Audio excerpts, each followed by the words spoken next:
Good evening. Welcome everyone. We're glad you're here to join Spiritual Frontiers Fellowship for an inspirational and informative evening with Sunny Dawn Johnston on Healing with Angels.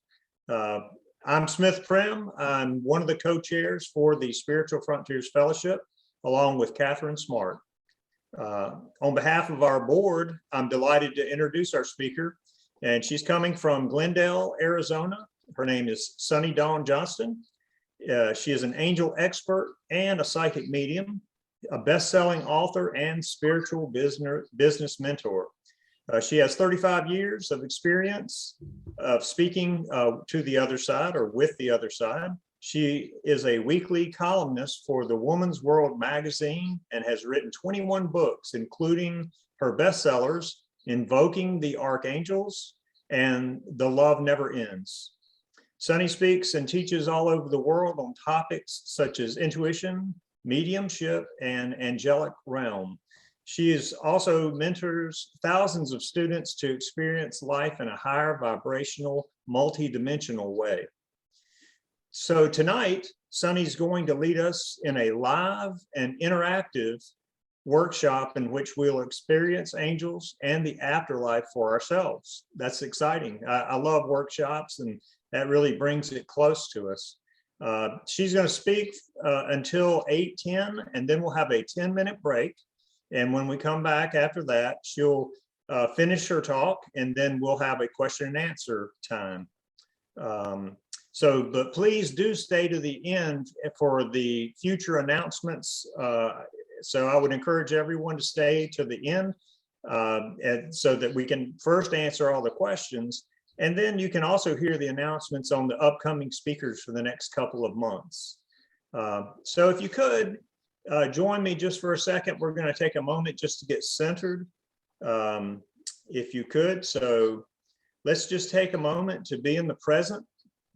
I'd like you to settle into your seats really good and get comfortable, and either close your eyes or lower your eyes. Take a moment to focus on your breath. And as you do, begin taking a few nice, deep breaths.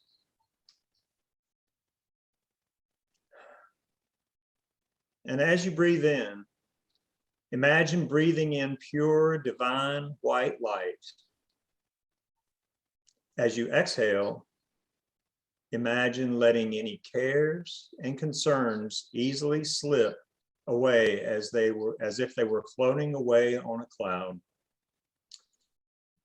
I'm going to stop talking for a moment or two, just let you breathe in and breathe out to bring in the calm, divine energy.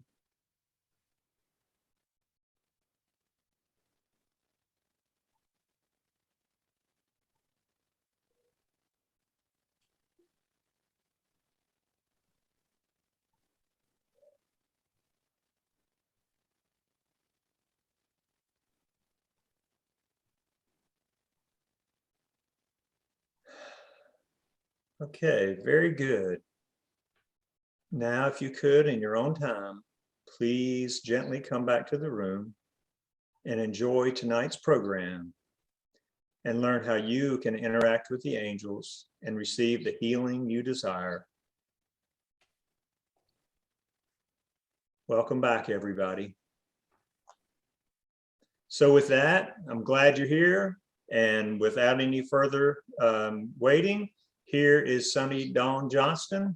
Take it away, Sunny. Thank you. Appreciate it. Thanks so much. Hello, everyone. How are you? All right. Good to see you, beautiful souls. I'm excited to be here tonight. Hopefully you're excited too.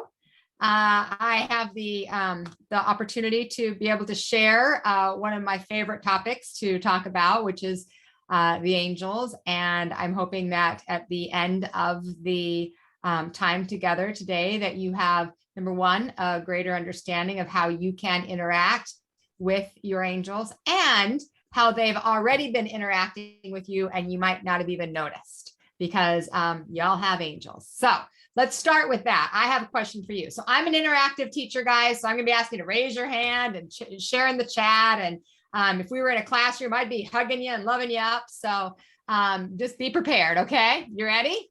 So first question I have for all of you, and you can share this in the chat, is have you experienced your angels in some way? Have you seen them or felt them or heard them or know of their presence? Just raise your hand for me if you have had an experience, the angels. Okay.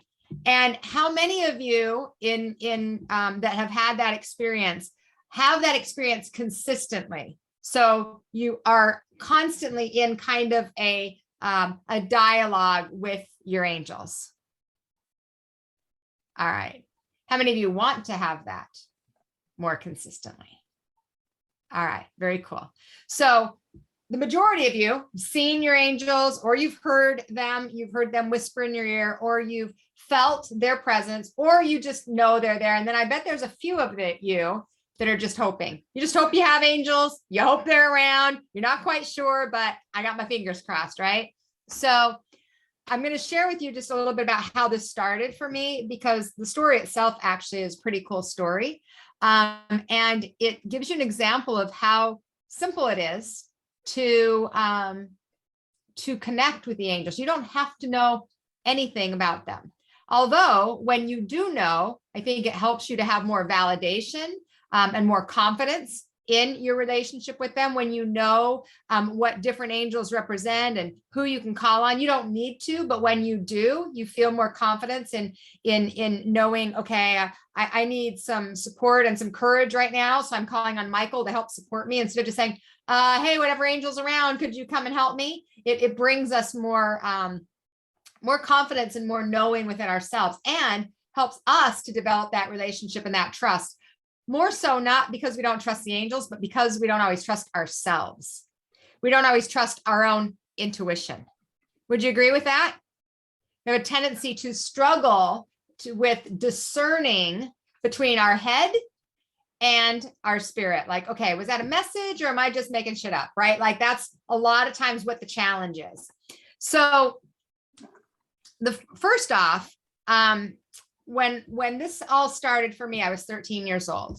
So that intro that Smith shared, I said 35 years, and now I'm like, well, now I'm 50. So I've added a couple of years to that, because it's always just, we just keep getting older. Is anybody else doing that? I'm like, am I really that old right now? So I am.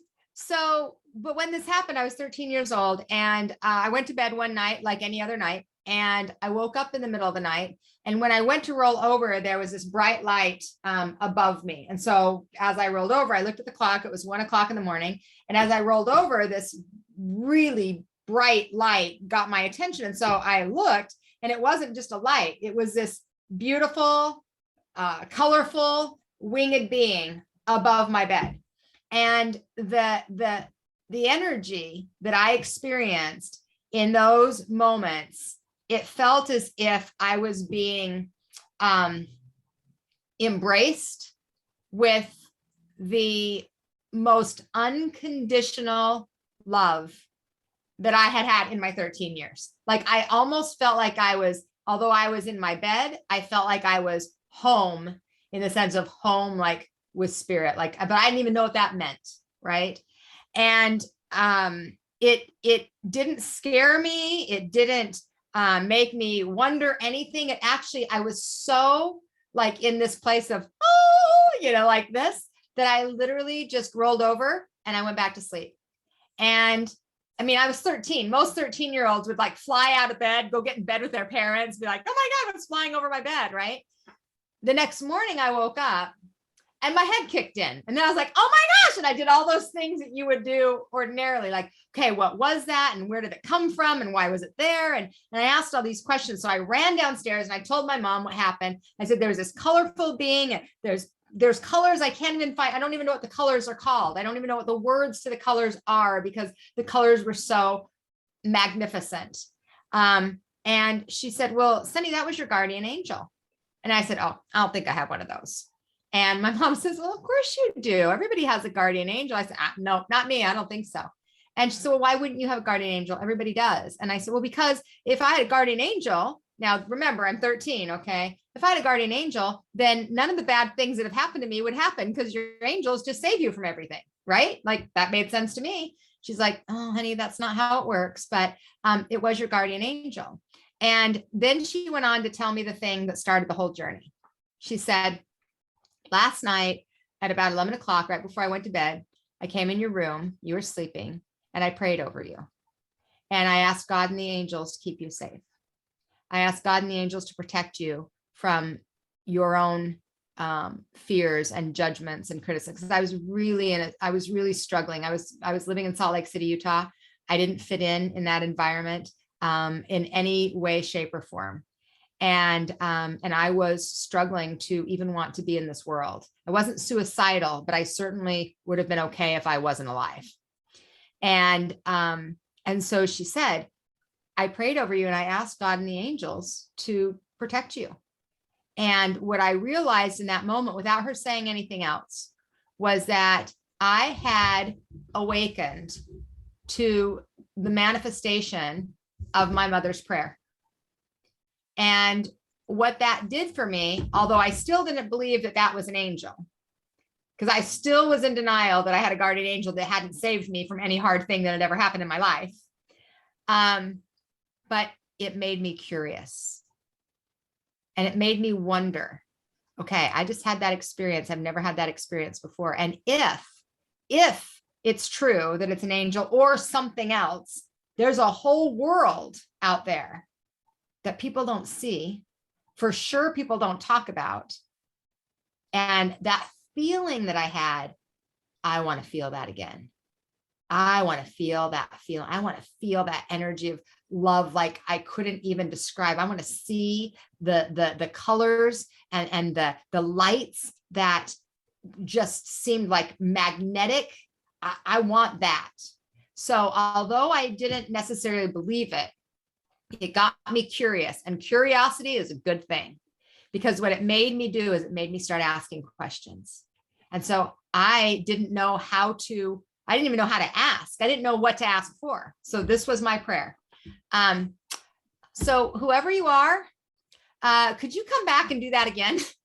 That was my prayer, right? I didn't know how to ask. I didn't know what words to use. I didn't know who it was, but what I did know is I want that again. And so what happened over the next year or so was I would say that every day, and almost every day I would have some kind of similar experience. And whether it didn't always happen at night, it happened in the middle of the day, it happened all different random times. But when I would feel the presence or I would see the presence, I would hear messages. I am Michael. And then I would see this blue energy. And it was almost like I was in training and the angels were my teachers. And they were teaching me who they were, what they represented, how to be able to work with them, how to identify them, and not just visually through color or image, but through feeling in my body, which was the strongest way because I'm a clairsentient person. So I'm a feeler. How to listen, not to my head and what my head was thinking, but to listen to that small voice within that was quieter than my head. So I had to get quiet. Right. So that happened I was in that kind of class for about a year, and it was amazing. And in the middle of all of those experiences, other things started happening. I started seeing my friends' dead grandparents around them. And I started talking about my friends' dead grandparents and telling them, hey, I see this person. They're like, that's my grandpa. He's dead. You couldn't see him. And I'd say, oh, I see him. He's right there. And so then I didn't have any friends because in Salt Lake City, Utah, you don't talk about dead grandparents. Like that's just not a thing, right? You certainly can't see them. So the experience that started me on this journey so many years ago was the beginning of what I've been doing for the rest of my life. And so the angels, I hold a very strong and dear place with the angels because they trained me, and they trained me into being aware of the things that most people aren't aware of. And so today what I wanted to do, and I know I don't have a lot of time, and I am a talker, like I like to talk, I like to share. So I'm going to try and fit in as much as I can in the short amount of time that I have to give you as much content as I can. And then you can ask me all the questions to fill in all the blanks. Does that sound good? Okay. So first off, what I want to do is I'm going to ask you to get a piece of paper. I'm going to give you a little homework because that's how I am. And on the piece of paper, I want you to just write the days of the week. Okay. Because I'm going to give you some homework to work with the angels after we're done with class. Now, this is a piece of homework that the angels gave me, and I've been using this and doing this myself for over 35 years. And I've been assigning it as homework for about 20 years for people, but it's such a great way to start to determine and to discern and to feel into the different vibrations and frequencies. So you've got all the days of the week, and then I'm going to give you colors. And I just want you to put a color, whichever color I tell you, next to whichever day of the week your intuition calls you to. All right. So the first color is red. So just write it next to whichever day of the week you feel called to. Blue.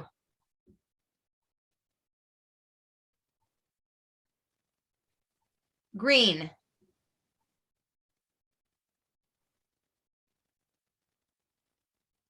Yellow.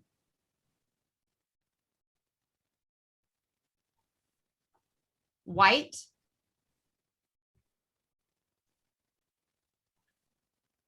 Pink. Do you have one left? That works out perfect. So do I. Purple. Okay, so you're just going to hang on to that, and I'm going to explain to you what to do with that at the end. All right, I wanted to use your intuition first before you know too much. Okay, so I want to start out with just some very basics about angels, and then we're going to go into the 7 archangels that taught me, so I can teach you. So very basics about angels. We all have a guardian angel. Guardian angel comes in with us when we're born, leaves with us when we go. We also have what I call a master spirit guide. Comes in with us when we're born, leaves with us when we go. So those two are beside us our entire journey.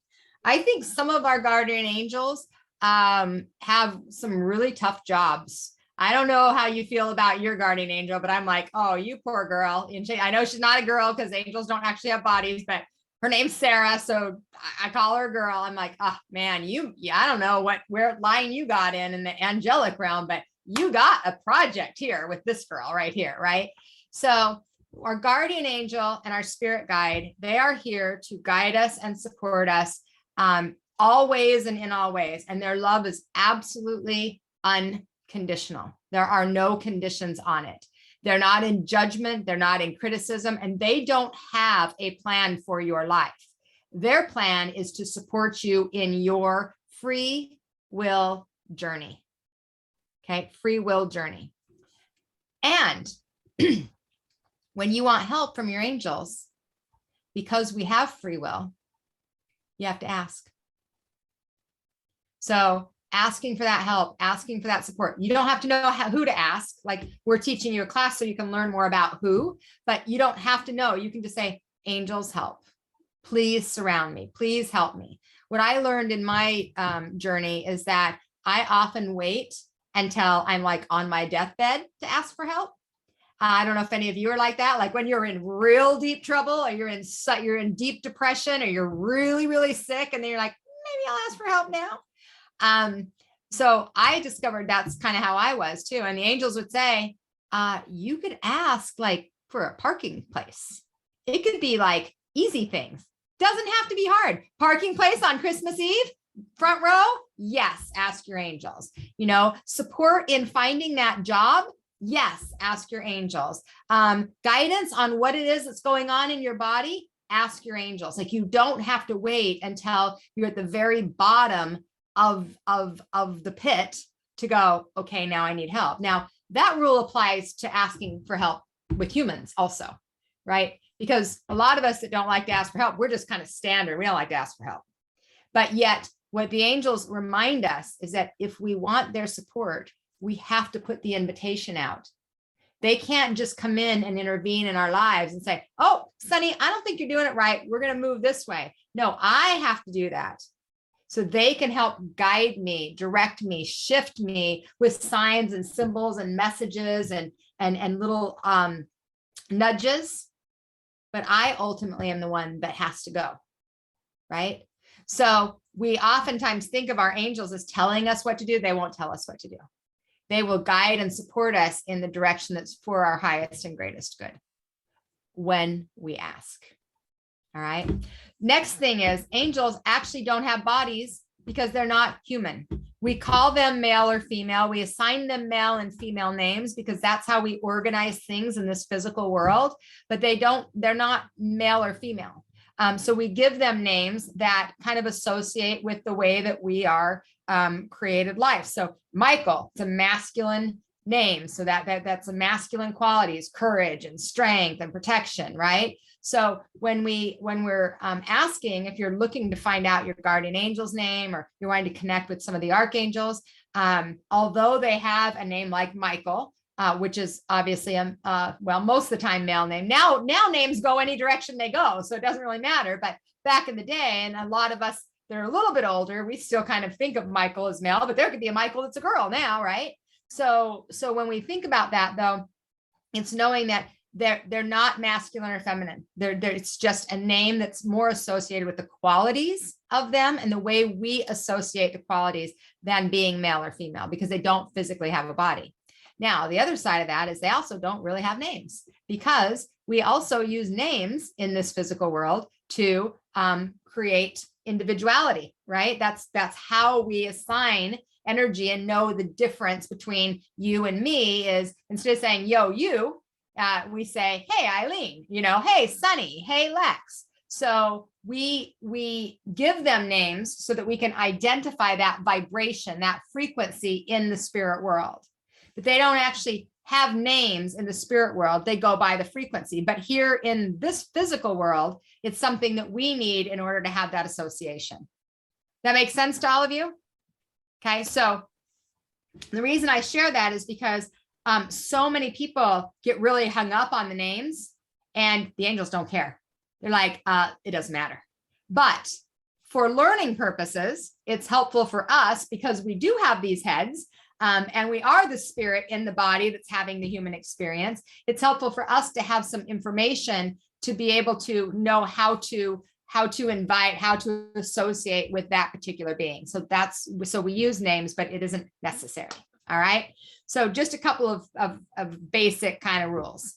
Not really rules, because I'm not really a rule fan, but ideas, information. So I'm going to talk about the 7 archangels. And these are the archangels. There were 8 that came to me throughout my journey. But when I was writing about it, for whatever reason, 7 is what came to me. So I used the 7 that I had the most experience with. And these, at least the 4 basic ones, are the ones that are most common because people are taught about these angels in religion. What I want to share with you is all of my knowledge and experience. None of it comes from religion. I was raised in Salt Lake City, Utah, in a predominantly Mormon LDS environment, but I was not religious. So I didn't have any background with religion or angels, period. So this is purely coming from the guidance I received when I was young. And if you go and look, like if I talk to you about Archangel Michael, and let's say you hadn't heard of Michael for whatever reason, if you went and Googled Michael, you could find 1,000 different articles, 1 million different articles on Archangel Michael and what his qualities are, because everybody's perception and perspective are a little bit different. But I'm going to give you the way they came to me, because that's what I know. All right.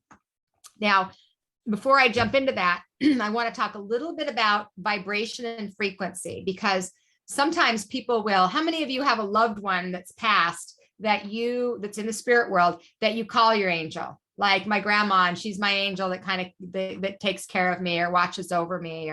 So a lot of times people will call their loved ones in spirit their angels, and it's fine as far as because that just it feels nice and warm. But the reality of it is that angels are a high frequency that haven't walked the physical earth. They're not embodied. So when you have a deceased loved one that has passed, they're not in the form of an angel. They are either a deceased loved one, so a spirit that dropped the body and is now ascended, or they are a spirit guide, because they can be spirit guides. Your deceased loved ones can be spirit guides. People like to think that all of your deceased loved ones are your spirit guides. You don't want that. Believe me, if you had some crazy people in your life when they were living, you don't want them hanging out with you all the time still. Just saying. All right. So yes, they grow and they expand and they evolve, but still, they still have opinions about the way you do your hair and your style of clothing. And, if you're messy, like they still have some of that when they are, when they're still in their growth experience themselves. Okay. So, the frequencies, the energy levels. So here we are as human beings. Okay. As physical beings, we're spirit, light energy in a body, dense energy. So the lightness that we're carrying within us comes into the body, and the body creates density. So we are in this lower frequency right here. Okay. And in this frequency, there's a vibrational kind of chart, so to speak. And in this vibrational space, there are people that are in the lower vibrational energy that are kind of always mean or grumpy or depressed or unhealthy, negative, that kind of thing. So they're in the lower end of that kind of frequency. Do y'all know somebody like that? I bet you do. And you might be somebody like that, right? Because most of us have been up and down that chart at some point. We've all been in the really stinking thinking place at some point in our life. We don't like to stay there, but we've been there. And then a lot of us have been up in the really high end of things. So we kind of go back and forth in this area, but we've got this energy right here as deceased or as physical beings.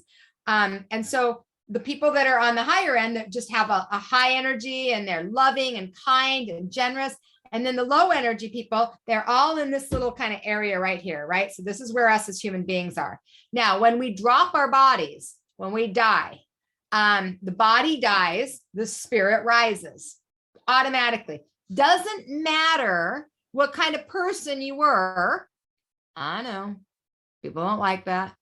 Doesn't matter what kind of person you were. If you dropped your body, your energy rises simply because you dropped the density. Now, if you were in a lower frequency on the human level, when you drop your body, you're going to be on the lower frequency in the afterlife.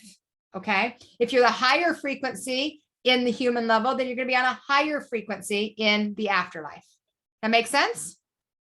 Now, the next level up from there is our spirit guides.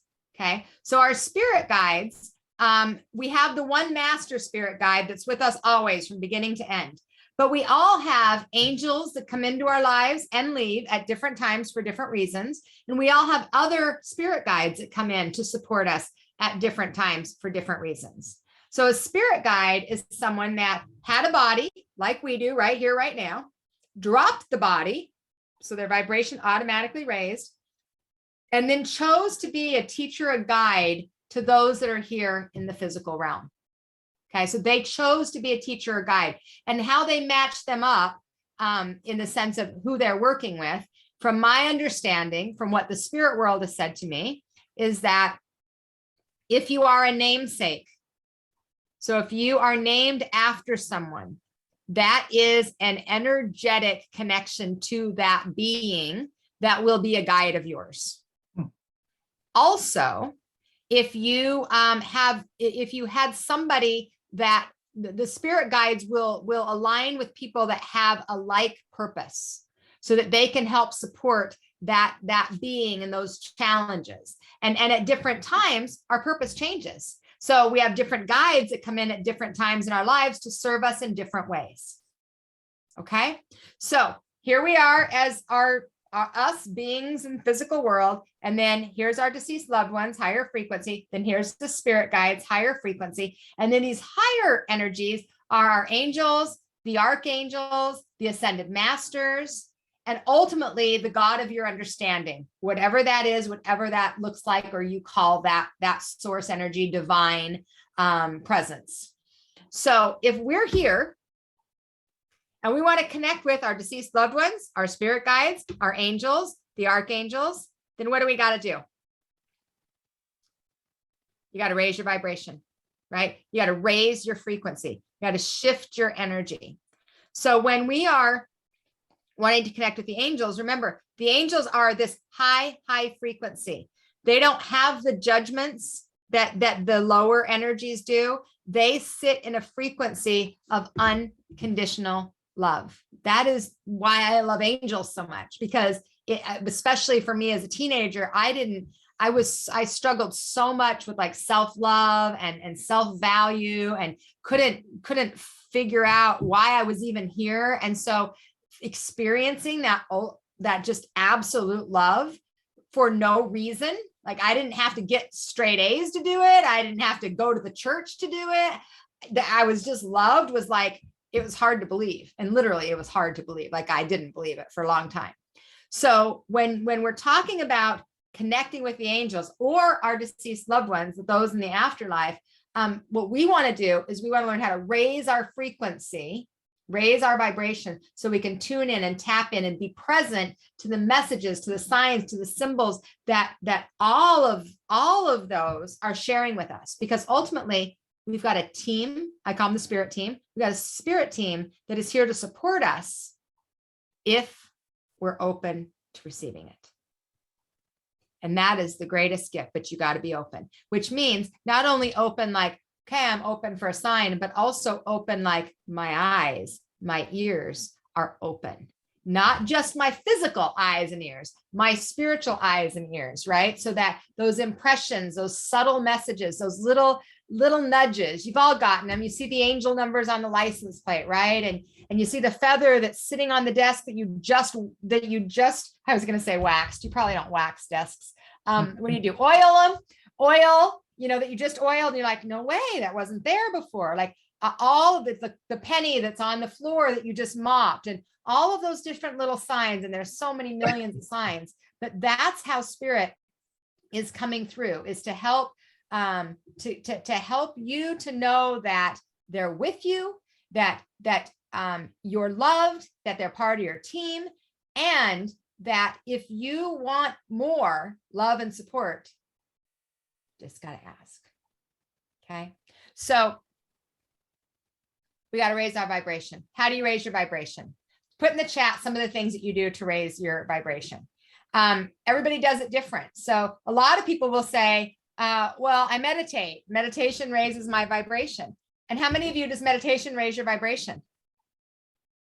Okay. Now, how many of you struggle with meditation? Okay. So if you struggle with meditation, it's not going to raise your vibration. It's actually going to lower your vibration, because if you're irritated and frustrated because you can't meditate the right way, except for there is no right way, then that pushes against the whole point of raising your frequency. So the way we raise our vibration is by doing anything that brings you joy. Anything that brings you joy raises your frequency. And there's not a judgment of what that is. So I have people in my circle that like to run. Running raises their vibration. I cannot imagine running raising a vibration. I think running is going to really ruin my vibration because I don't like to run, right? So point being, some people love to run, and that's going to raise their energy, and that's going to raise their frequency. But the people that don't, it won't. So the point is, don't compare what brings you joy with what brings somebody else joy. You just find yours, okay? You find your joy.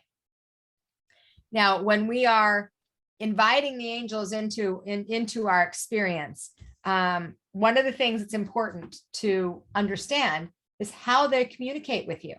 So I don't know with our group that we have here, if all of you know what the clairs are? Just nod your heads if you do know. Okay, so a few of you don't. So let me just go through them real quick. So the way we receive the guidance, right? The way we receive our messages from spirit is there's 5 different ways. There's really 6 different ways, but I throw it into 5 because it's easier. One is seeing. So it's visual. So you have dreams that come true. You have visual experiences where you are the deja vu types of experiences, right? You see, like I saw the deceased loved ones around my friends, right? So it's visual. The other one, so clairvoyance, that's the first one. The second one is clairaudience. That's where you hear. So you literally hear spirit's voice speaking to you, hear your angels talking to you. But oftentimes it's not hearing like audible, like with your physical ears. It's like hearing inside of your head. Do y'all know what I mean by that? Those of you that are nodding, you've had it happen. Other people are like, what are you talking about? Hearing inside of your head. Then you just haven't had it happen, right? But that's a clairaudience. And that also can show up as hearing a song on the radio that reminds you of your boyfriend who passed away 27 years ago, or hearing a particular sound that there's no reason for that sound, like there's no evidence of that sound around, but you're hearing it. So the messages will come through in that way. So clairvoyant, clairaudience, clairsentient is feeling. So feeling is we get that gut feeling that something's not right, or you get that gut feeling that that something's going to happen, good or bad, right? That sensation. Clairaudient or clairsentient is also when you feel the feelings and emotions of other people. These are my empaths. Who are my empaths? Okay, so you're my empaths. The empaths are the ones we feel the emotions. We do not know how to separate our energy from somebody else's energy. It's very difficult. It is a lifelong journey for me, lifelong journey. I thought I'd have it mastered. And probably a decade ago, I was like, yeah, I got this mastered. And then life happened. I'm like, yep, I am not a master of this. I'm pretty good. I'm a pretty good teacher, but man, I am not a master yet. And thank you, Spirit, for giving me so many opportunities to learn, right? So as an empath, that clairsentient also shows up when we actually feel people's physical pain, right? So that's when it's really, that becomes really challenging. That's what I experience. And that's not a simple journey. I don't recommend it for most people, but it's something that if it's happening, it's happening. So we have to learn how to manage that. And I'll give you a couple tips in a minute. So that's clairsentient. Then we've got claircognizant. Claircognizant is when you know something, but you don't know why you know it. So it's a knowing. And here's the way you discern the difference, because everybody says, how do I know that it's a sign versus it's my head, right? Isn't that like a big question? How do I know that it's actually spirit talking to me versus me just telling the story of the thing that I want to have happen or it didn't happen or what have you? This is the easiest way I can explain it, is when it's a message from spirit. The message comes to you from out of the blue. You're not thinking about it. You're not wondering about it. You're not reading about it. You're not meditating on it. It's like you're in the kitchen and you're making dinner and the TV's on and the kids are pulling at your leg and the thought pops into your head. Okay. That's when it's a message. The difference, the other way, is when you're same thing. You're in the kitchen, you're cooking dinner, and you've been thinking about your mom all day long. You've been worried about her. And then the thought is, maybe I need to call her, right? So that's my head having this whole conversation because I've been thinking about her all day, versus when it just pops in. So when we're thinking about him all day, we're going to it. It's like we're creating the story. When we're just in our lives and it comes to us, that's the message Spirit's bringing to you. That's the easiest way to discern claircognizance. And I will tell you that claircognizance is the hardest to trust because we have all the thoughts that we have going on and then messages pop in. And it is hard to discern the difference. But that's the easiest way I've found is, did I go to it or did it come to me? Okay, did I go to it or did it come to me? The last one is either, people call it clairgustance, people call it clairfragrance. And what this is taste and smell. And a lot of times people are like, well, what do you mean taste and smell with deceased energies? Well, a lot of times, like for example, my grandmother was an alcoholic, and she was an alcoholic her whole life until she got Alzheimer's, and then she forgot she drank. And so she drank Coors beer, and I don't like beer at all. Like I can't stand beer. I was in a relationship with an alcoholic. It's horrible to me. However, when my grandmother comes to me, she brings Coors beer. And so that's how I recognized her, is it's Coors beer. And I asked her after she passed, I said, Grandma, how about a different smell? Like, could you bring Neutrogena soap? I know you like Neutrogena soap. Could you bring Lemonhead candies? Because you really like Lemonhead candies to cover up the alcohol. Nope, it's Coors beer. And the reason, she said, well, you won't confuse me with anybody else. I'm like, oh, that is true. So there's no judgment on the way they show up. So a lot of people smell tobacco or the cigarette smoke that your grandfather smoked, or, you know, whatever that happens to be. And so they're just coming in a way that you can identify them. All right. So it could be smell that way. So, and it's not like I would smell Coors beer when we're having a party and there's people drinking beer. This is, you're sitting in your office and all of a sudden the smell of beer shows up and you're like, okay, Grandma, hello. Right. Because you can't miss it. Now, the taste is, let's say that your grandmother, one of the memories you have of your grandmother is banana bread. And so you're sitting in your office and all of a sudden you have this taste of banana bread, not a smell, taste. It literally feels like it's in your mouth, right? That is also part of this fragrant gustance experience. And so our loved ones, most of the time, through the scent and taste, it's connected to our deceased loved ones. The difference that I'm aware of that happens very consistently is if you smell roses. If you smell roses, it's a sign of the angels. Okay. Now, unless your grandmother loved roses and her name was Rose, then it's usually a sign of the angels. Okay. So those are some of the ways that our angels and our guides and our deceased loved ones will speak to us and communicate with us. Now, here's the next question people always have is, okay, well, how do I tell which one it was? How do I know if it's, you know, one of my deceased loved ones, or if it's a spirit guide, or if it's an angel? Well, first off, I would say at the very beginning, it doesn't matter. First thing is just take the message in.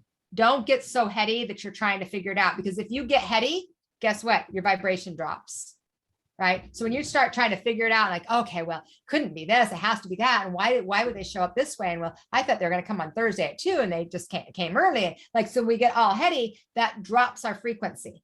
So we don't want to get heady about it. What we want to do is we want to say, thank you for the message. And then just embrace the message. And what happens then is you become aware of how you feel in that message. And then a sign will pop up. You'll start to see patterns in the way that the messages are coming. You may even start to ask, after you start having more and more of these experiences, ask, who's this message from? Just simple as that. And then just let them bring you to the answer instead of you trying to go and figure it out. Because you have all of you ever tried to figure something out? You just go crazy trying to figure it out. Like your keys moved and you're like, okay, what's going on, right? Like I put them right here, and you can, or you lost something and you're like, no, I know I put it right here and it's not there. And so you just make yourself crazy doing that, and it drops your frequency and you lose the connection. So like when you lose something, it isn't that you lost it. It's usually that you've got one of your spirit friends that's wanting to just make sure you're paying attention and that you're present. So they move it a little bit, you can't find it, and here's your test. Are you going to say, okay, when it's time for it to appear, it will? Or am I going to spend 2 hours tearing the house apart to find the thing that is not going to show up until I've actually raised my frequency? Because now I've lost my frequency, dropped it, so I couldn't see the sign if I wanted to. You see what I'm saying? So when we get in that place and we are so here, you can't receive the messages because your frequency dropped, your energy dropped. And so then you don't see with the same eyes that you see when your vision is higher. Like if you're at a higher perspective, you can see more clearly. When you're at a lower perspective, there's things you can't see. So that's why we want to be very open to, I want to receive the messages and I'm open, and don't get so heady about who was it, where did it come from. As you start to develop this skill, absolutely, then you can start to tune in, but don't do it at the very beginning, because then you just scare yourself off and then you struggle to find the messages and hear the messages in the first place because your energy is lower. Okay, you with me? Make sense? All right, cool. I know you might have some questions, but we're going to do those at the second half, right? So let's jump into each one of the archangels, what they represent, so that I can give you a little bit of support and guidance around that. Hang tight. All right, so we're going to start with Archangel Michael because he's the favorite. And everybody knows, almost everybody knows Michael, and he really is the favorite. And I think it's because so many people struggle with maintaining their own energy that it is the message I have spent my entire career sharing. If I just share one thing, if I have a 10 minutes to talk, the one thing I'm going to talk about is always about how to manage your own energy. When we manage our own energy, we do much better in this world than when we let everybody else's energy affect us. And what I mean by managing energy is I don't just mean managing like your environment, like the space that you're in right here. I mean not absorbing the energy of other people, other environments. And how do we take in energy? What do we listen to? What do we see? What do we read? What do we watch? What do we put ourselves in physically in our bodies? What we put in our bodies, what we put our bodies into. So managing energy on all levels. And so when I first started working with the angels, Archangel Michael was one of the first experiences that I had with one of the archangels. And he taught me how to maintain my energy. And what he said was, at that time, he used the term protection. Protect my energy so I don't absorb the energy of others. And a lot of you might use that term. Over the last decade or two, I've changed my language around that, because what I realized is that when I said protect my energy, it felt fear-based. Protection feels like I'm afraid of something. And so Michael said, I'm helping you to hold your own energy. It's not that you need to keep somebody out. It's that you need to keep yours in. That makes sense. We don't want to give our energy and our power away. We can't control those people out there anyway. Have you tried? It doesn't work so much, right? We've learned that over this whole COVID situation. We can't control other people. So trying to keep everybody out and keep track of everybody's energy, that doesn't work.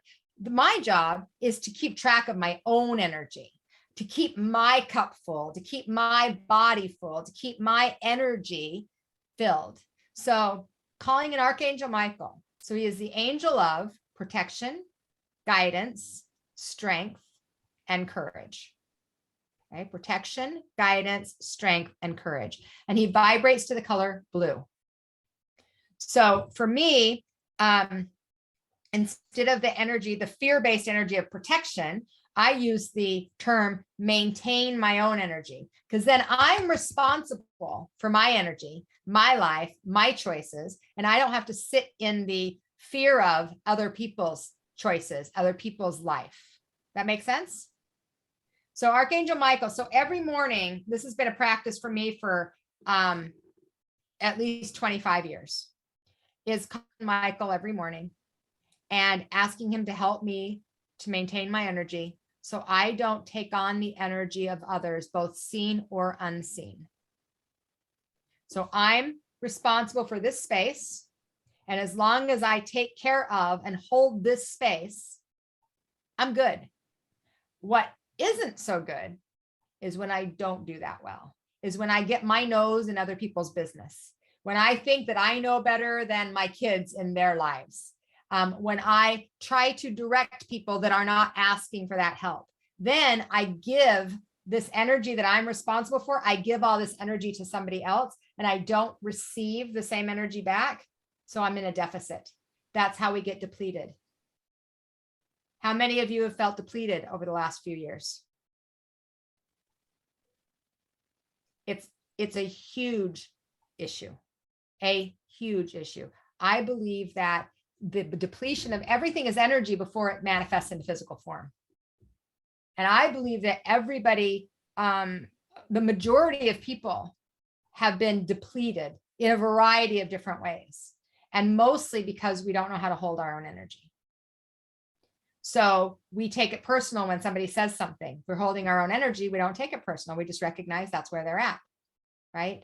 So calling in Archangel Michael every single day, asking him to help me to maintain my energy so I don't absorb the energy of others, seen or unseen, because we have a whole nother world here, right? That's the sight unseen for many. And then I visualize a blue bubble. And I visualize that bubble above me, below me, and it completely surrounds me. And when I imagine that bubble, I just imagine myself stepping into it. When I step into it, it's like, okay, that's my energy field. This is what I'm responsible for. When I do that, it helps me, especially for those of us that are really responsible people. How many of you feel like the weight of the world on your shoulders? You're one of those people. That's kind of how I was raised, and that's my nature in general. So it's something I have to really work on consistently, to not feel like it's my job to make sure everybody's okay, to make sure everybody has what they need, to make sure everybody's fed in the world, to make all of those things. Like I've always felt that since I was a child.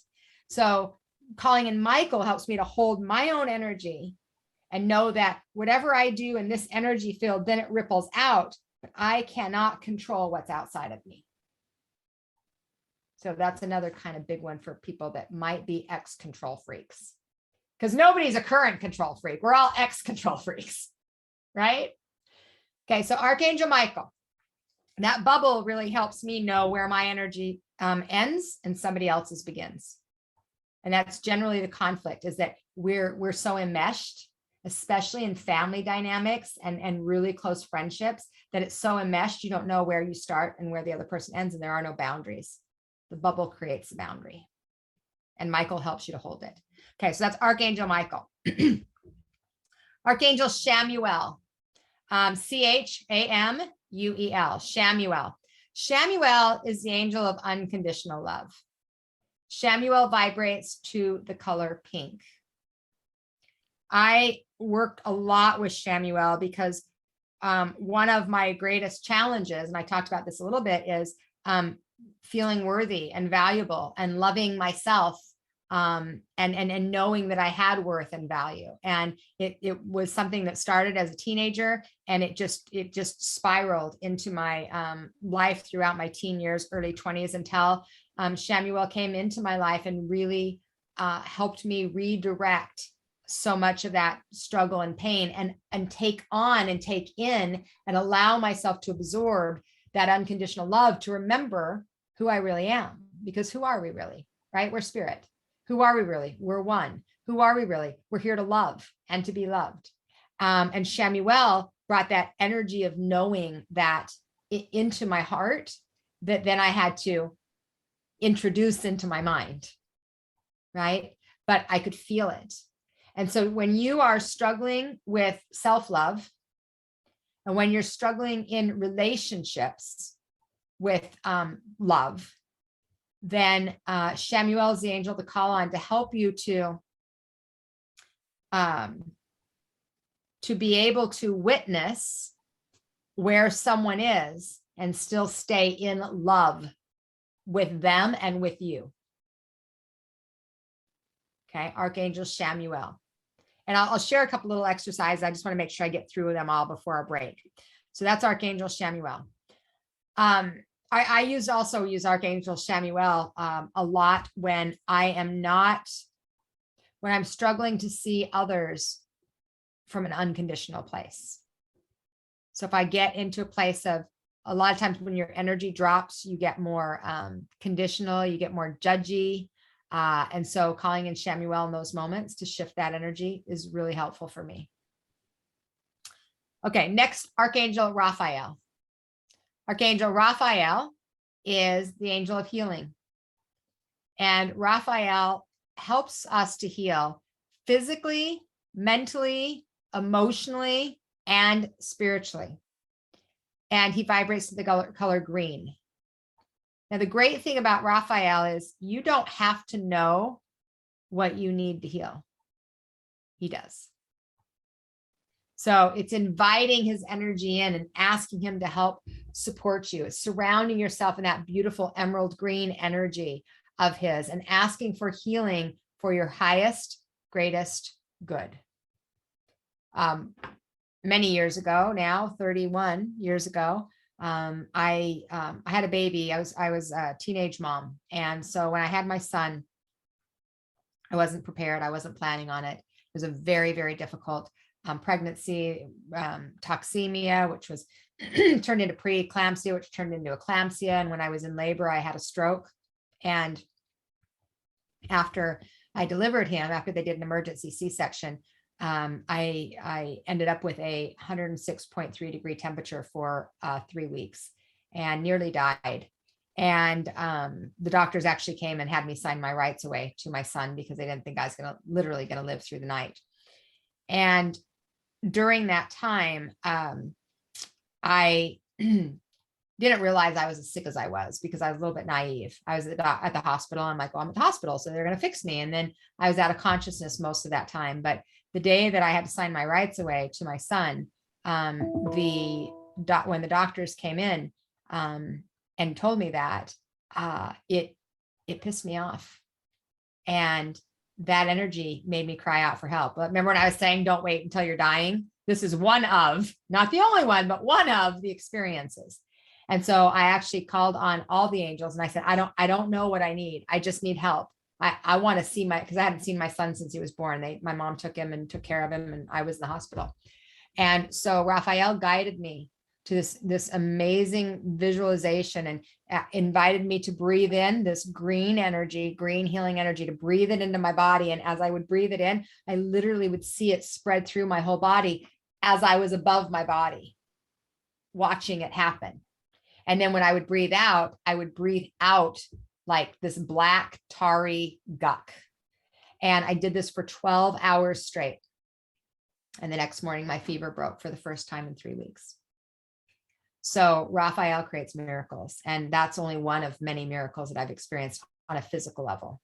So I'm a big fan of working with Raphael in any situation where you have any kind of healing that you need. It can be even addiction, cravings. I was a soda drinker in my 20s and I wanted to quit drinking soda. And I asked Raphael to help me to release the want for it, the addiction to it. And literally I asked and I never drank a soda again. It was shockingly that simple.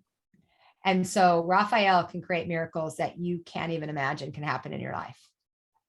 So I really encourage you, if you have anything, any kind of healing going on, which the way I look at it, if we have a body, we probably have some healing to do. That's the way I look at it. So I encourage you to call in Archangel Raphael. All right, next angel, Archangel Gabriel. Archangel Gabriel comes to the vibration of white. And he is the angel that helps us with communication and expression, helps us to communicate that which is in our hearts. So how many of you have had an awareness that you needed to have a conversation with someone and you had all the words figured out, and then you opened your mouth and not what you were going to say, what in your heart, what you were going to say is not what came out? Any of you done that, or am I the only one in that boat? Okay. So Archangel Gabriel helps us to communicate that which is in our hearts, helps us to express ourselves through written word, through verbal communication, what is really our heart's desire. Because sometimes our ego pops in there and then it just starts talking on its own. And you're like, that's not what I wanted to say. Did I use that voice outside of myself? Like, that's just my inside voice. So Archangel Gabriel helps us to have that clear communication and expression from a loving place. I really encourage people that are going to have difficult conversations to call on Archangel Gabriel. If you are someone that is going to ask for a raise, call on Archangel Gabriel. Anything where you have some nervousness around the conversation, call on Gabriel to help you to speak from your heart. Okay. All right. Next, Archangel Uriel. Archangel Uriel is the angel of wisdom and transmutation. So transmutation means to shift from a negative to a positive, to shift the frequency, to transmute it, let it release. Okay. So Uriel is known as the wisest of the archangels. And so he helps support any kind of learning. So if you're in school, class, anything like that, any kind of education. But the way I look at Uriel is more, the angels taught me that I like to get a lot of knowledge. I'm somebody that I love to learn. I'm like one of those people. I want to listen to everything. I want to know everything. I want to learn everything. That's just, and lots of things are exciting to me. Like I love learning, but learning just brings you knowledge and it sits here. And so what the angels taught me is that what I needed to do to have wisdom is I needed to embody that knowledge. I needed to embody that knowledge. I needed to experience that knowledge. I needed to take it in and embody it. Then I would have wisdom. And so Uriel helps us to tap into the wisdom that's within us, or to help us to find that wisdom, to help us to take the steps we need for the wisdom. The other thing Uriel does is helps us to see the bigger perspective, the higher vision. So often we get stuck in the, the tunnel vision of just only what we see. And there's this whole like big old world and big old existence around us, but we don't see it because we're stuck looking through these glasses, right? So a lot of times I remind people is we've got to look through these glasses. Because when I look through these glasses, through the eyes of love, Uriel, red, I can see things differently than when I'm just looking through my one perspective. Okay. So Archangel Uriel vibrates the color red, helps you to see the bigger picture, helps you to embody the wisdom, transmute and shift that negativity to rise to a higher perspective where you can see. All right. Archangel Jophiel. Jophiel.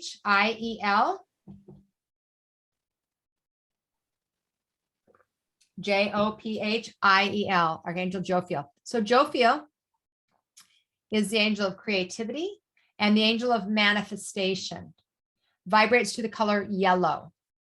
And so I love working with Jophiel in a couple of ways. The first one is when I very first started working with Jophiel, the message was to learn to see the beauty within me, because Jophiel is about the creativity and seeing our ability to create, but to see and experience beauty in the world.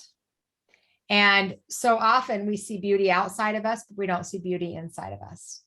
And so Jophiel would have me go and look in a mirror and look into my own eyes and tell myself that I love myself. And that sucked. It was very hard.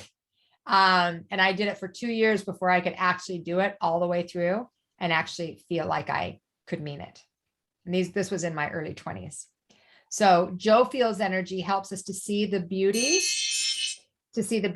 not only in ourselves, which is first and foremost, but also in others, to find the beauty in the world, to see, there's a lot of heaviness, there's a lot of pain, there's a lot of struggle happening in the world right now, right? Turn on the news for 5 seconds and you're going to see it. And there's so much beauty behind that. There's so much beauty underneath that isn't being highlighted on any social, page or any news page. So it's looking for the beauty. Jophiel also helps us to create. He's the angel of creativity, helps us to create our lives, to create our desires, to create what it is we want in our lives. So manifestation is creation. We are all creators. Everything that wherever you're at right now, sitting and experiencing in your life, you've created that. Right now, sometimes we look around like, oh man, this is not exactly what I was thinking. So then I always say, just bless your mess. Bless your mess because you created it, and you can redirect your creation. You can redirect your creativity. But we are creators. And so Jophiel reminds us of your power to create in your life. Okay, so that's Jophiel. And Archangel Zadkiel. Zadkiel is the angel of forgiveness and prayer. He vibrates to the color purple. He's the least favorite of the archangels because he's about forgiveness and people struggle with that. He's the one most people don't know. Zadkiel. He's one most people don't know. And a lot of people are challenged with that because forgiveness can be really hard. Forgiveness is not a simple, easy process. It can take lots of time or it can take no time. But what the angels taught me, because I went through a whole process in forgiveness. What they taught me is that if you've got a list of people, how many of you have somebody you know you need to forgive that you just haven't, but you know you need to, right? How many of you is that someone yourself? Right? I need to forgive myself for the way I've treated so-and-so, or how I let people take advantage of me, or why I don't create boundaries, or whatever those things happen to be.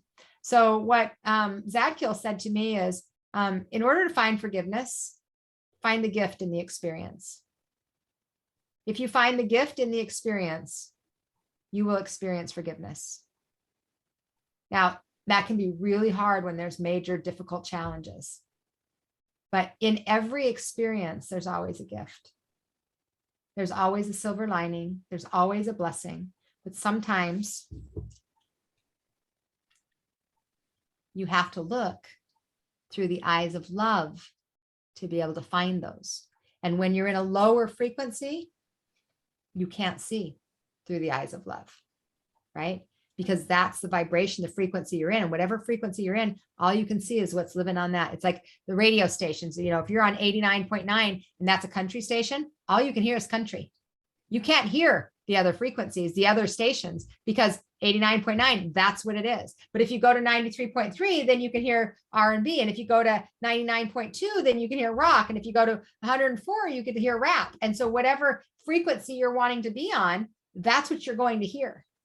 So if you're wanting to experience more joy and more love and more happiness and more peace, you have to look for it. And so in forgiveness, Archangel Zadkiel reminding us that we have to find the gifts and the blessings in those experiences. And that's where ultimate forgiveness comes from. Okay. So we saw Archangel Michael. We talked about Archangel Samuel, Archangel Jophiel, Archangel Gabriel, Archangel Uriel, Archangel Zadkiel. Who'd we miss? I'm testing. Archangel Jophiel. So those are the 7 archangels. Now, I know we're getting ready to go to a break. So just real quick, what your homework is, and then I'll come back and we'll answer Q&A and do whatever fun stuff we want to do. Your homework is going to be to take that list that you have with the colors. Each one of those goes to one of the angels. And I want you to, for the next week, call in an angel a day. And so you're going to invite that angel to come into your space, to work with you, to allow you to experience them in whatever way is for your highest and greatest good. Keep a little journal of the signs you see, of the messages you bring. So if you're working with Archangel Michael, then I'm going to want you to bring in the color blue. Wear blue underwear that day. Wear a blue shirt that day. If you have any blue jewelry, wear that. And pay attention to how Michael shows up, maybe through all the blue cars that you pass, which you don't normally see any blue cars, or through the mail that comes and it's in a big blue envelope. It's like, I never get blue envelopes. Like, just start paying attention to the way each day so you can start feeling the difference in the frequency, because the angels they all feel very different. And if you bring that in and you focus on that and you invite that energy in for the day, you'll start to be able to discern the difference between the angels and the energies. Now, I have students that have done this exercise with me for 20 years. It's still Wednesday is Uriel and Thursday is Jophiel and Friday is Zadkiel. And that's how they dress. That's how they experience. So that's just the day they work with them, because that's it's such a powerful tool. And they actually taught that to me. They had me do this, but they had me do it by weeks. So I did a week with one, a week with another, to really be able to discern the difference. But I'm going to suggest a day to start with. Okay. So I know I'm on my time. I hope I got right on there. We'll come back, I guess, in 10 minutes, and then we'll answer a bunch of questions. Sound right? Okay. Thanks, guys. I'll see you in a few. Yay. All right, everyone, we're going to take 10 minutes and we will see you back in that time. Thank you. Okay, we have about less than a minute, Sunny. Brent's people will start filtering back in. So I'll give it back over to you. All right. All right, friends. So that I saw somebody asked about, going over them, but it looks like you took care of that, Eileen. So thank you very much. Appreciate that. So we're going to open it up to questions. And after we do some questions, and we'll see if we have time for anything else. So yes, Eileen. I just have to say, this is like wild, because when I did my colors for the week, right? Tomorrow is blue. So Michael, right? I went and had my nails done today for the first time ever in my life. And I go get my nails done every 3 weeks. I got blue nail polish. All right. And I have a big meeting tomorrow at my office. We've been working from home, but we're having leadership meetings tomorrow. And I already have my outfit picked out tomorrow, which is a blue sweater. Look at that. Look how intuitive you are, sister. Oh, I know. I am like, and when I turned around my paper over to look, and I saw that it was blue, I got that whole like, ooh. So I love that. Yeah. I love that. Ooh. Ooh, I had to just share because I am just like beside myself right now. That's awesome. Good for you. That's your intuition. So for all of you, when you have that kind of synchronicity, those are the things I'm saying, write those down, because then that helps you to remember how messages are showing up and how subtle they are. So remember, she didn't even know what she was doing. She was just following the guidance and wrote it down and intuitively wrote them down. So she didn't have, that's why I have you do it before you know anything, because if I would have said, okay, now we're going to see how, then you know which ones, oh, I want to put this one in on this day, because our minds kind of work that way.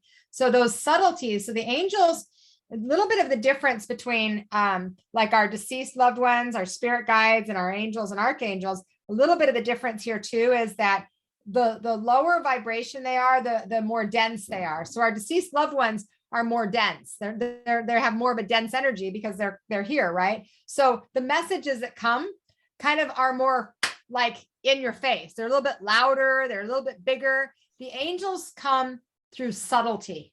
It's through subtle messages, signs, just little nudges, little whispers, things like that.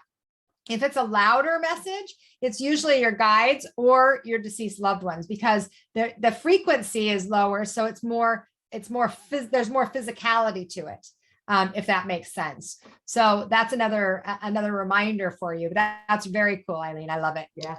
Not to mention that she does have all-day meetings with all the executives, and she needs her energy protected. There And you go. Realize she did that intuitively. Yes. She Yes. chose blue and Archangel Michael. Yes. Yeah, I love yeah, it. So you can hold your own energy in that full day of meetings and be able to stand in your power. Absolutely. Absolutely. I am beyond grateful right now. So thank you. I love it. Well, good. Good little gift for you. I love it. Yes. All right. Who else has a question for me? You can just use your physical raise your hand, or you can actually use the raise your hand button under participants. I do have a question, Okay. and this is basically for everyone, Sunny, is feeling deserving enough to be talking with the angels, because like you're saying, they're a high vibration, but that doesn't mean that they're better than us. Nope. That we have to lower ourselves to pray to invoke. And I think a lot of people, maybe you might want to address that. A lot of people feel that they have to do something. Back in the old religion that I was raised Catholic, you have to go to confession, you know, and confess your sins, and then you're worthy. So the worthiness, there are brothers and sisters that just want to be there for us. Could you speak on our worthiness to invoke the angels? Absolutely. So when I first started having these experiences, I didn't have any religious background, but just in the training that I had from society, I was like, I don't think I'm good enough to be taught. Like, why would they talk to me? Why did that happen? Why am I having this experience? And so what they taught me is that there is nothing that you need to do to be worthy of it. You already are worthy of it because you are a spirit and a body, the end, like the end. And when you are connected to spirit, which we all are, right? We're all one. We're all connected to spirit. When you are connected to spirit, they're just another aspect of spirit. They're just another form. And so there is no comparison. There is no better or worse. All of us are doing our work in our way, and their way is to help support and guide us. And we don't need to deserve. We do need to feel deserving so that we can receive it. But there's nothing that we need to do to deserve. Like, we were all trained, whether it was in church or whether it was in our families, like, okay, if you get good grades, then you're a good girl, right? If you take care of the chores, then you're a good boy. And so we learned good and bad, and we learned right and wrong based on other people's opinions of what good and bad and right and wrong were. And what the angels taught me, and this was in my mid-teens, and I was like, oh, I don't know if that could be right, because good and bad was so ingrained. It's not about good and bad. It's not about right and wrong. It's about things work for you or they don't. Sometimes something that works for you doesn't work for someone else. And the thing that doesn't work for you works perfectly for someone else. And so what they started to teach me is this world isn't black and white. It isn't right, wrong, good or bad. What this world is not this or that. It's this and that. And all of that exists. So when we get into a place where we're not feeling good enough or we're not feeling worthy, what they had me do, what I was taught to do, was to ask Shamuel to help open me up. And so the exercise that I was given, and I do this every morning still to this day, 30 years later, was to literally open my heart space, right? So when I open my arms, so every morning I lay in bed and I open my arms and I say, I am open to receive all that is for my highest, greatest good. I am worthy and deserving of all that I desire and deserve. I deserve all, right? Because we all do. There's not one that deserves more than another.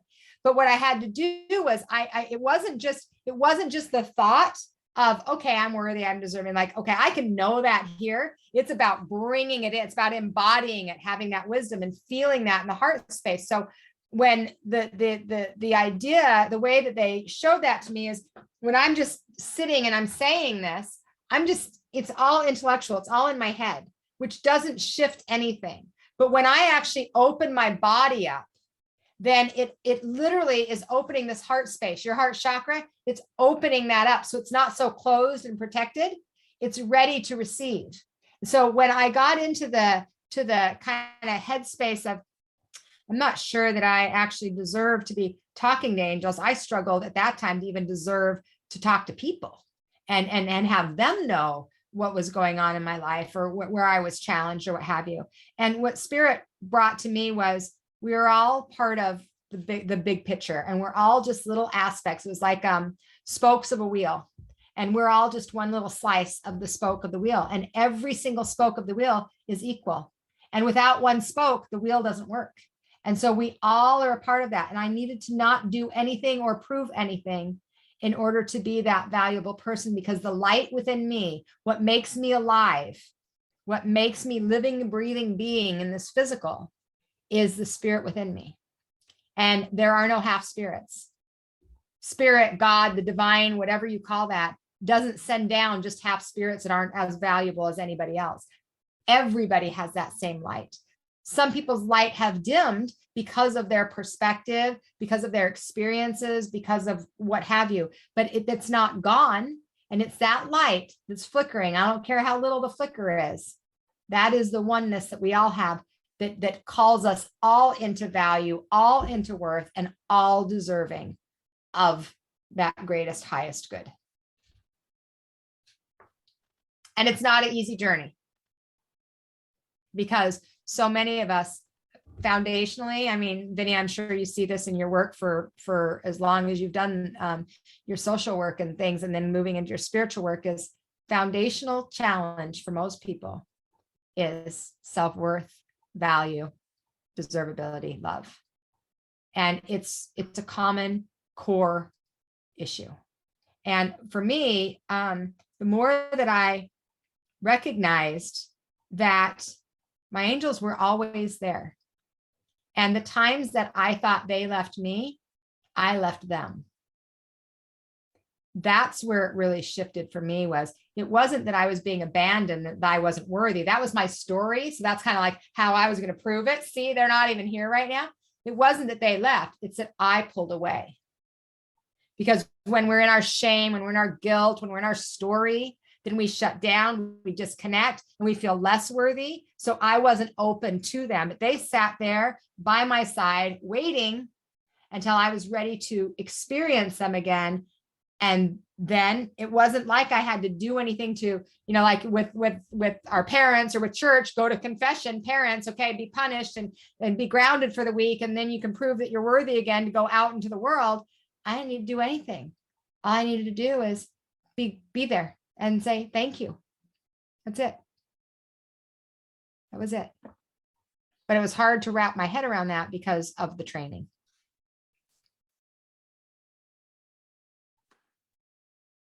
I do have another question for you. Okay. Okay, as long as nobody else is asking, I might as Sure. well. Got to take Hit me advantage of this. So you do talk, you said in the beginning about we want to raise our vibrational energy to be able to open up and hear and either see, hear, feel. That is experiencing them personally in that way.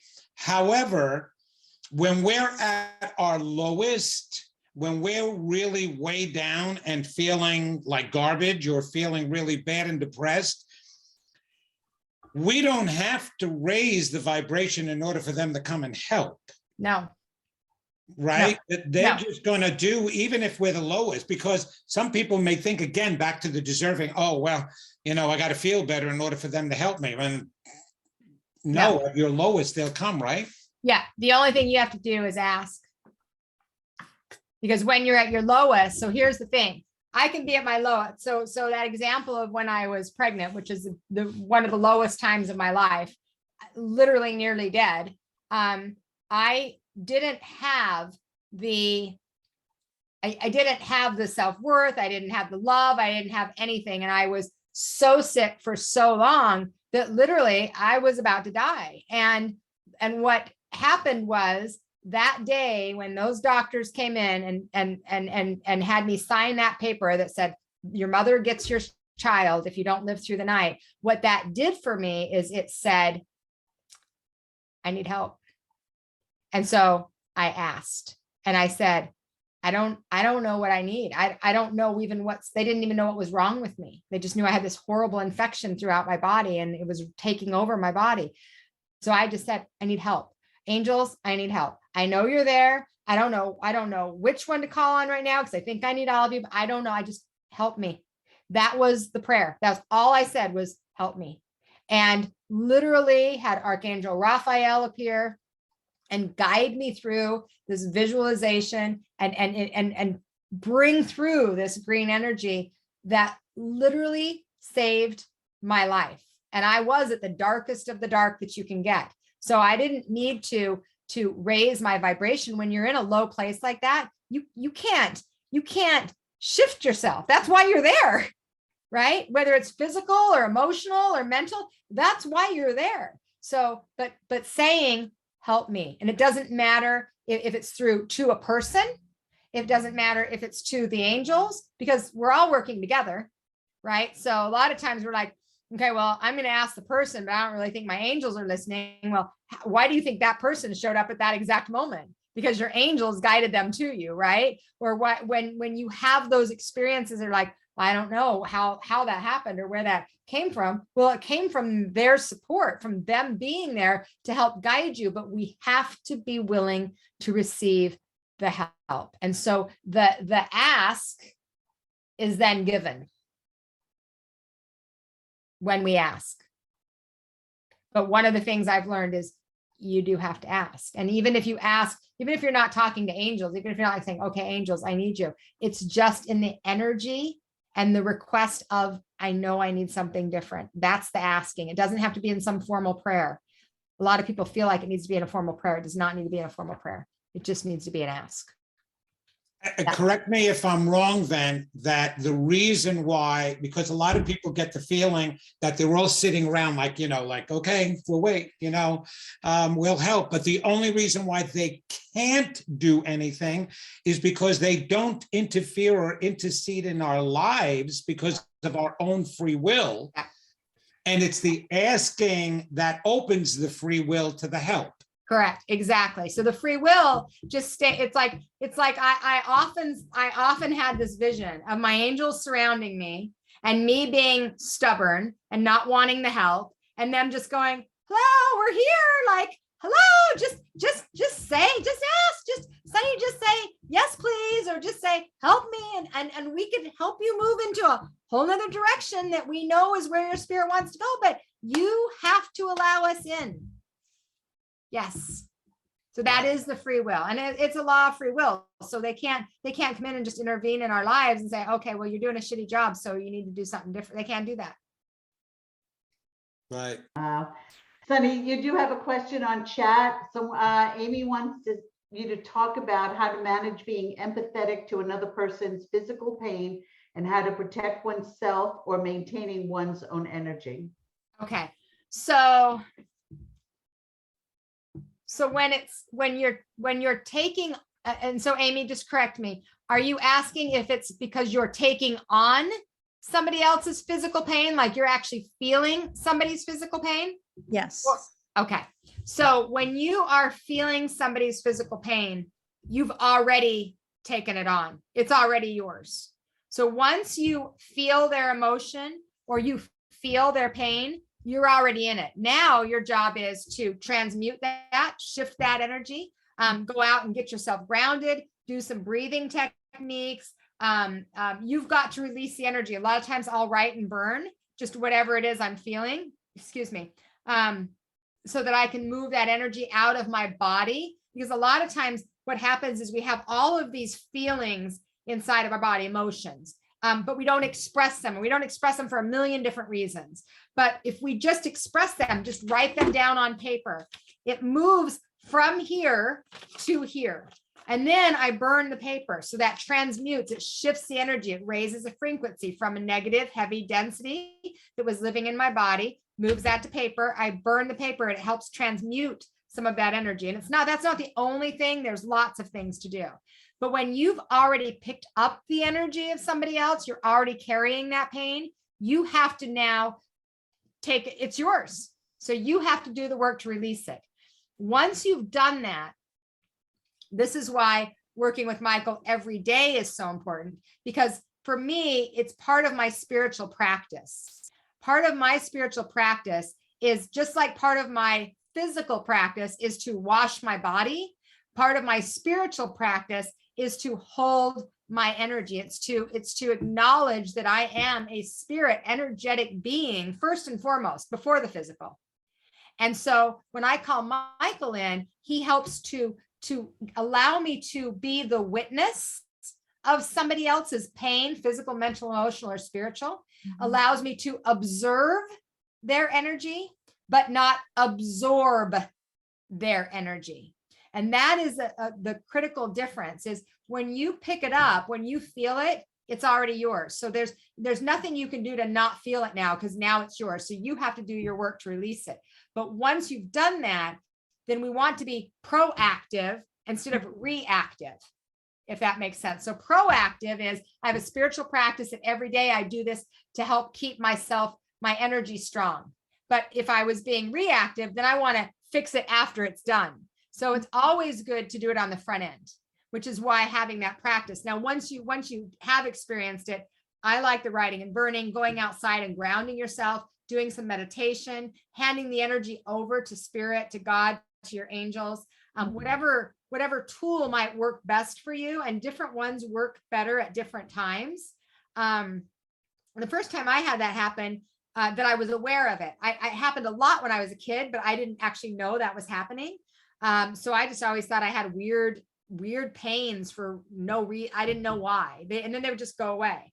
But when I was my husband and I, when we first met, so I was like 22, we went to a movie and we got there late. So it was already dark. And so we sat down, it was crowded. So we sat down in the movie theater, and about 20 minutes into the movie, my hip and my left hip and my left knee throbbed and like in pain so much that I was almost like I was going to leave, but we were dating. And so I didn't want to seem like a wuss, and I didn't want to make up some, like, I didn't know what to say, right? Like, why would I'm 22 years old. Why is my hip and my knee hurting? Like, I feel like I'm going to just cry in pain.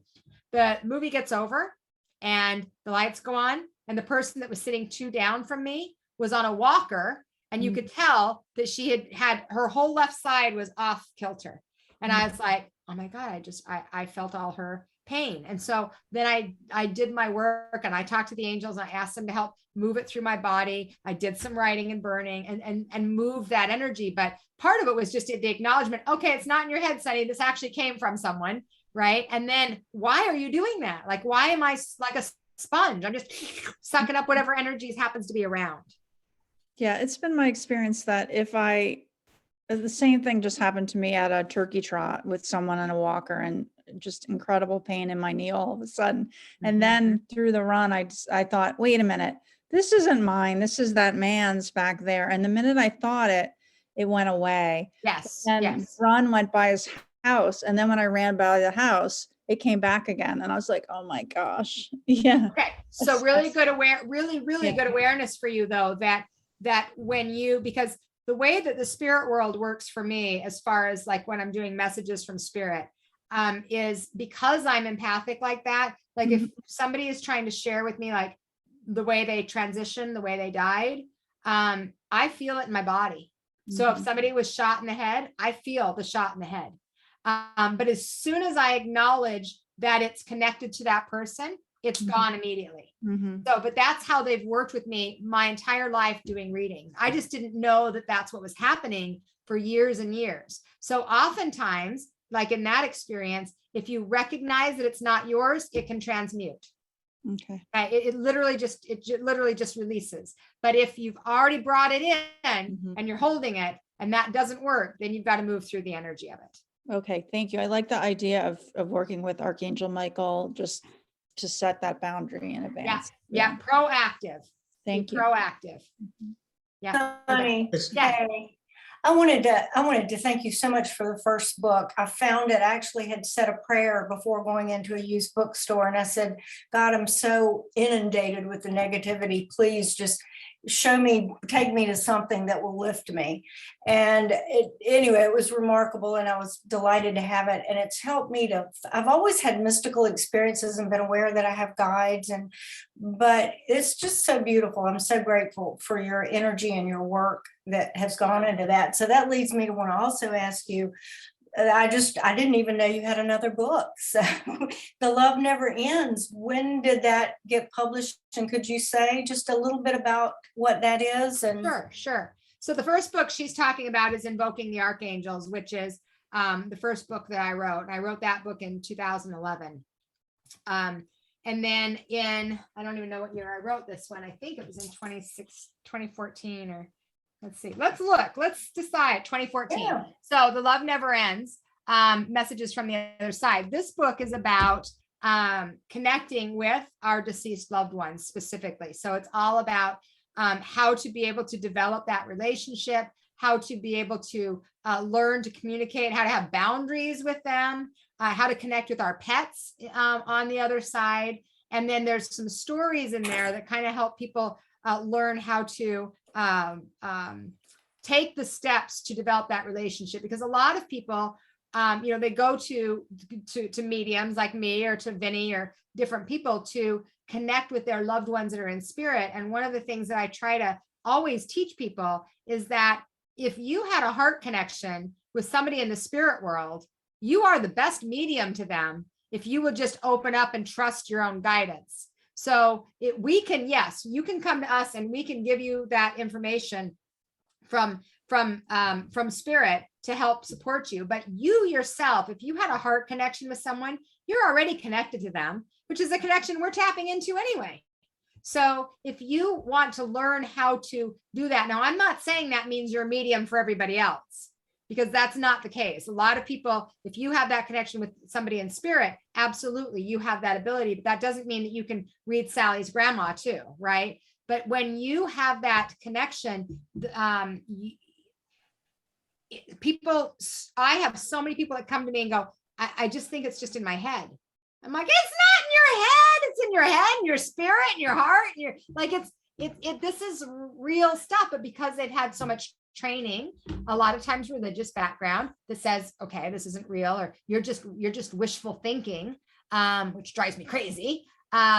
Then you can connect with those people. So that book is all about that. And then I also talk a little bit about how spirits, once they transition, the reincarnation cycle and how that works, because a lot of people don't really understand, well, if my grandma died 30 years ago, maybe she's already reincarnated, and so I couldn't connect with her now anyway. And you actually can.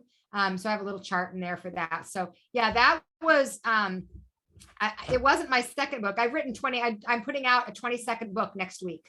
And it's all on how to do funerals and ceremonies and things like that, officiate them, because so many people are always asking me, because I've done so many myself.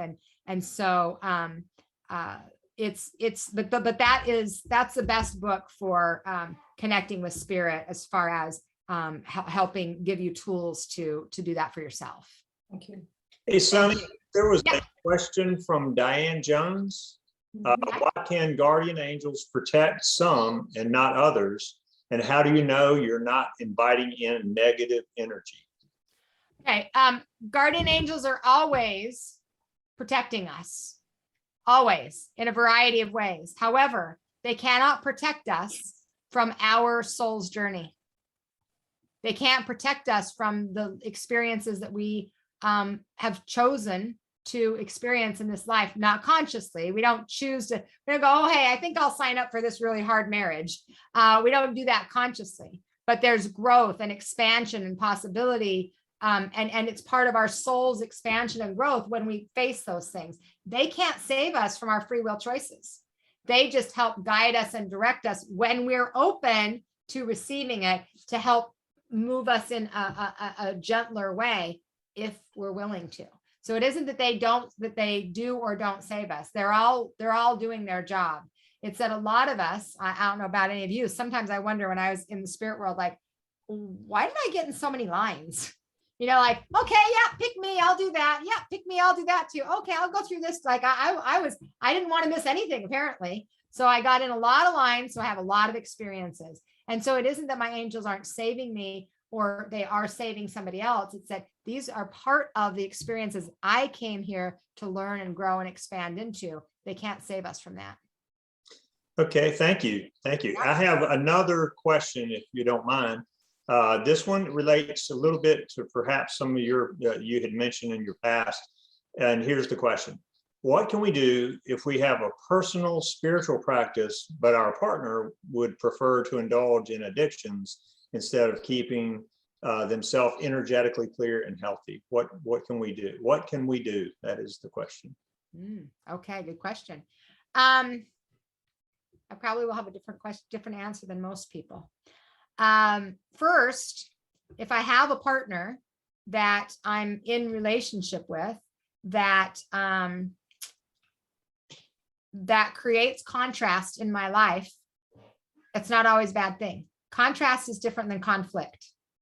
So if somebody's choosing addiction and that is out of alignment with what feels good to me, then it's affecting my peace.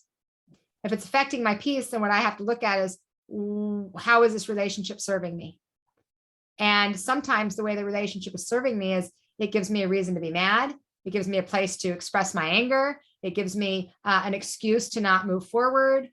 There's a lot of reasons. I'm just throwing out a couple. When I was in that situation, in an addictive relationship, I recognized, and I didn't know this while I was in it, but I for sure learned it pretty quickly. I was the one that wanted to save everybody. I wanted to make everybody happy. I want to make everybody feel better. And I wanted to take care of everyone. So I attracted to me an addict and had a baby with an addict. And that addict on the outside, I looked like the healthy one. and he looked like the unhealthy one, right? Because he's the addict. I was addicted to him. I was addicted to the chaos. I was addicted to the drama. So on a vibrational level, there's some reason that we came together, frequency. We're on 92.3 together. I just looked prettier in the package than he did, but we both had the same traumas going on inside. It just was expressed differently. And so first and foremost, I think that whenever we have a circumstance or situation like that, I always take a step back and look at, okay, well, why did I attract this situation? Why am I in this situation? And what can I learn? What maybe needs to be done for me, not for them? What do they need to do, but what do I need to do? Back in the day, it was, what can I do to make them better? Right? Then I learned, oh, what can I do to make me better? Because if I'm in this situation with them, I've got some frequency that's off also. And so after that, I think it's important to see, is the partnership bringing contrast to your life? Contrast is healthy. Contrast is good. Contrast is just showing us the opposites. And it doesn't mean that it has to be bad. It's just contrast. It's if it creates more and more conflict and depletes you, that I think it's a problem. So if it wasn't addiction, like for example, my husband is not into this stuff. He doesn't do this stuff. He doesn't talk to angels. He is agnostic. And so he struggles with some of the experiences I talk about because he can't wrap his head around how it happens, because the science doesn't make sense to him, but he knows it happens. So it isn't that he doesn't believe me or believe in me. It's that he hasn't had the experience for himself. And so in situations like that, I think that oftentimes that person can show up as contrast again to help us to really embrace even more unconditional love.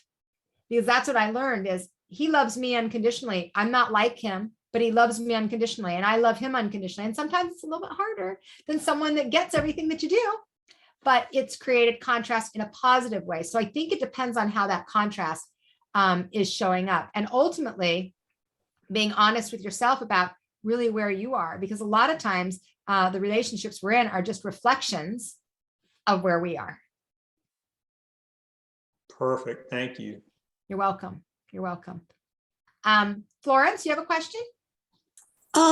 Yes, I'm curious. I've been very lucky. One time, I cared in 2008 and 2010. During that whole time frame, I was caring for an aunt and uncle. The aunt was like a second mother to me.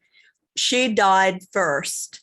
And the thing that happened that kind of blew me away, but it kept happening until 2010 when my uncle died, which was her husband, is I would hear her answer things I was mulling over. And it would be like at a time, I was washing dishes and thinking about the cat, and all of a sudden I'd hear her voice in my head. And that happened, like several times a month until he died. My uncle died, and then it stopped.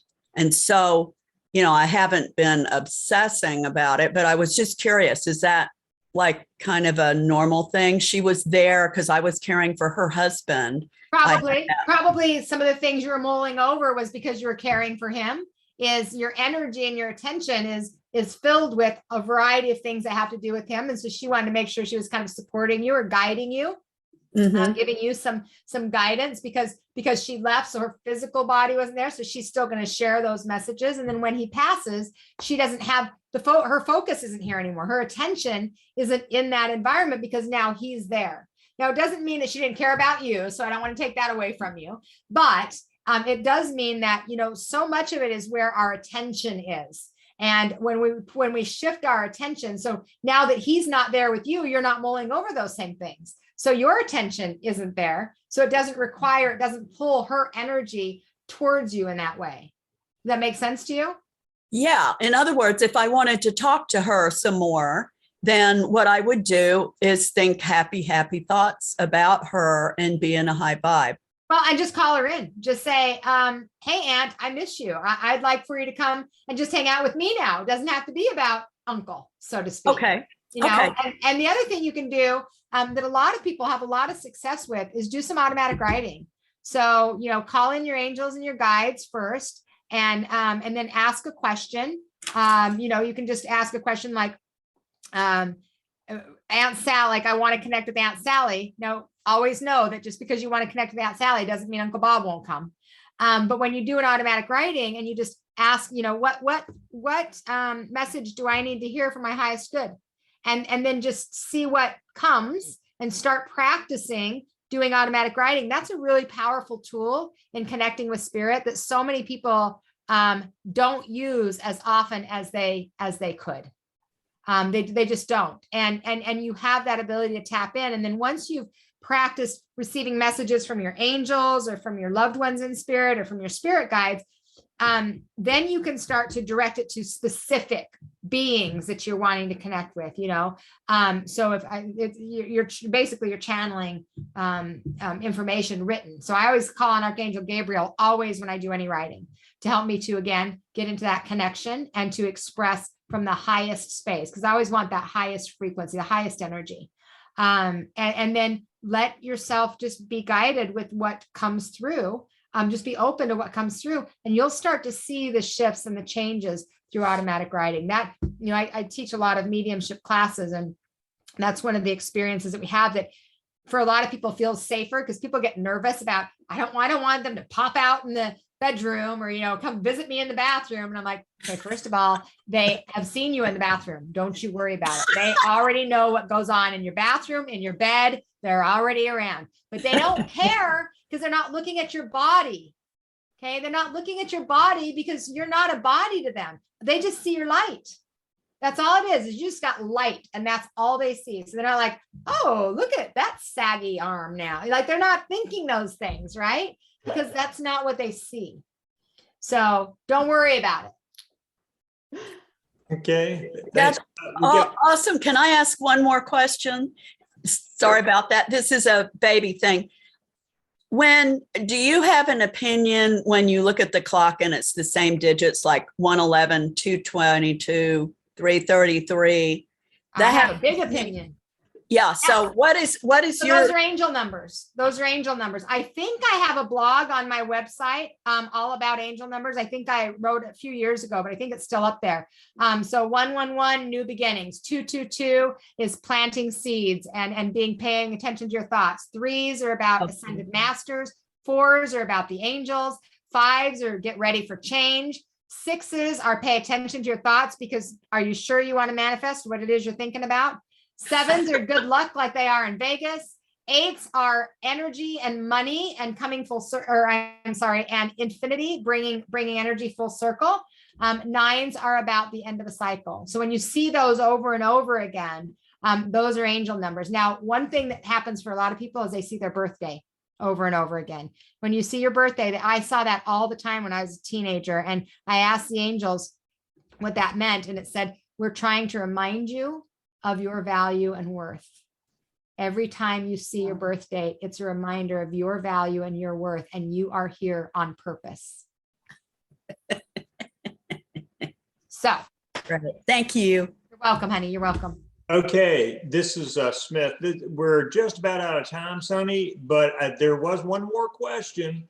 Okay. That, if you can answer it fairly, expediently, that'd be great.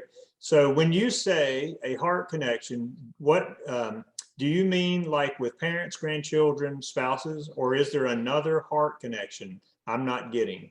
Yes. So heart connection means somebody that you loved, somebody that's been in your life that you've loved, that you have a love connection with. And it can be, children, grandchildren, friends, ex-boyfriends that you had at some time. It doesn't even have to be somebody that was current.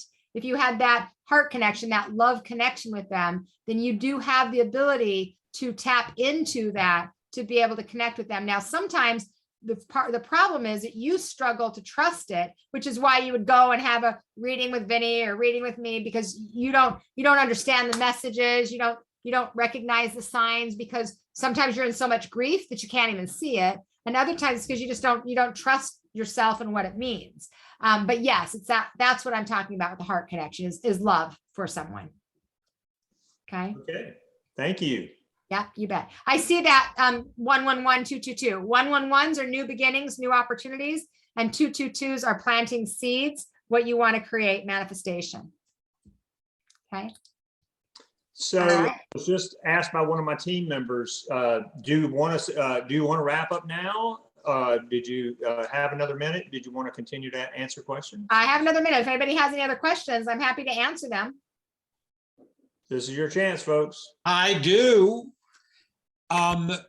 Given the advent of this new, and then when in the new age, Sonny, we understand that the communication with angels became really popular, the new age movement. What I'm finding, and I'd love you to speak on, is now all of a sudden those that are in that spiritual journey, you hear so many saying, oh, well, my angels told me to do this, and oh, my angels said this. And so you get into a conversation with them, and no matter what they want to say, they're using the angels to condone their beliefs, their feelings, their choices, and even excusing them. Oh, no, my angels didn't tell me to do that. My angels told me that I needed to do this. And I'm like, what do you feel about that? Do the angels really tell us on a daily basis every single thing we're supposed to be doing? They guide, they nudge, they support. They do not ever tell you what to do. So what that is an issue with personal responsibility. So people always are looking for somebody to blame.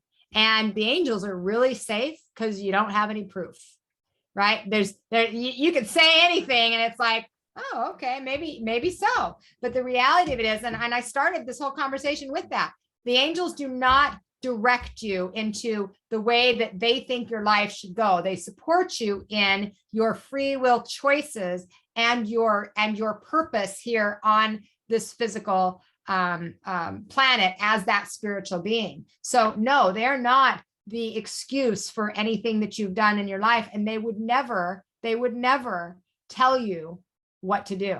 They will guide you and they will support you to help give you clarity on the direction. So like, for example, if you're thinking, I want to move, should I move to California or should I move to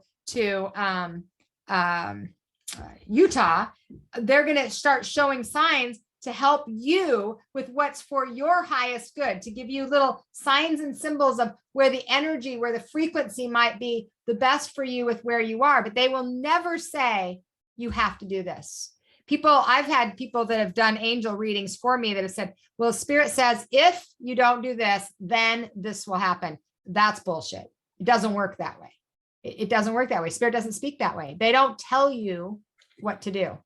They guide and support and help to your highest, greatest good is what they do. And so if it's Utah, then you'll start seeing Utah license plates and different things like that, which will give you the guidance, but that's coming from your own soul's purpose and journey that's already within you.